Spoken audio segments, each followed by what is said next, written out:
Hey everybody, we're back here and we're here with the man of many hats, Greenwich Blue Blood, beloved degenerate, king of kings, I don't have a hat assassin. like that. But I know. Well, this is more laziness of not having gel the hair and all that. So, obviously the performance center here, I think there's this maybe notion outside that, in the US, why is Ricochet in NXT or why is whatever in NXT? But can you explain just a little bit of maybe stuff that people don't realise of, coming to NXT is also part of kind of education and being in WWE and the cameras and the different things that go into being a superstar rather than just in ring? Yeah, so, Finn Balor mentioned it here when he was doing his thing that 2 years ago he came into the Performance Center or whatever it was, or the 2 years that he spent there.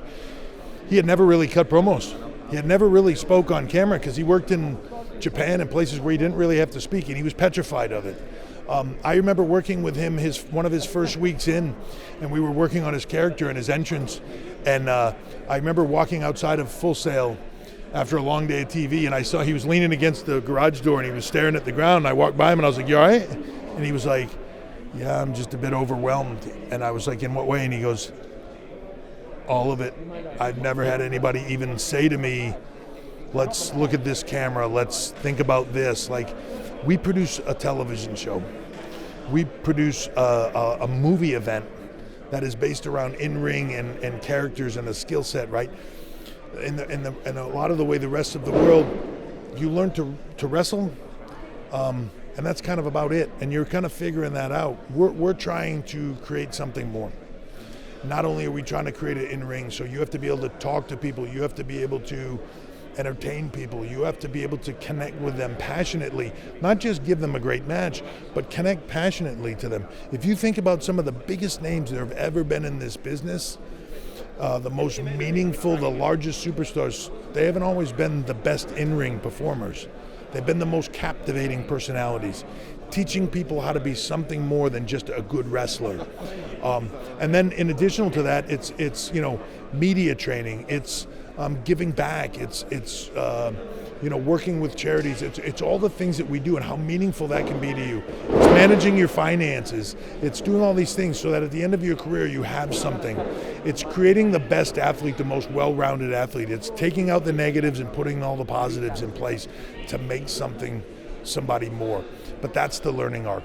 When you say, why is Ricochet there? Because Ricochet was a great in-ring performer. Same thing. That was like petrified to put a microphone in his hand and have to talk with it. That if I said to him, look at the jib camera, he'd be like, what's a jib camera, right? Like, that's a process, right? It's a process that everybody has to go through to make them something more. It's not always about, we just have to make you a better wrestler, right? The Performance Center, sometimes everybody goes, they just Performance Center, why does he need? He's been in the business for 15 years. Yeah, I had another performer that was there that said the exact same thing to me. We worked with him a very short period of time. He debuted in NXT, came to me afterwards, and he was like, "Dude, I just did a 1-minute entrance. I've been in the business for 15 years on a show that was carried nationally on a high level. And I'm moreover, after a 1 and 30-second entrance, than I've been in my entire career. Holy cow. Like, I had I feel like I'm in kindergarten, That's what this is. It's the ones that are willing to be open to that. Growth is painful. The ones that are open to learning that and taking things to another level. I've been in the business for 30 years. For me to I feel like I learn something new every single day. I learn when I'm here. I learn from watching these kids. When I'm at the Performance Center, I'm learning things, and that doesn't work anymore. This is going to work now, and we're changing things, and this business constantly changes, and that growth is important for all of them. If I was in this business right now, as a guy that had been in the business for 10, 15, 20 years, even if I was Raw, SmackDown, and headlining WrestleMania, every now and then I'd want to go back to the Performance Center a couple times a year and sit in on classes and just watch it and absorb it, because there's things you forget. This is a never-ending growth cycle of being in this industry, because fans change. The perception of what they want changes.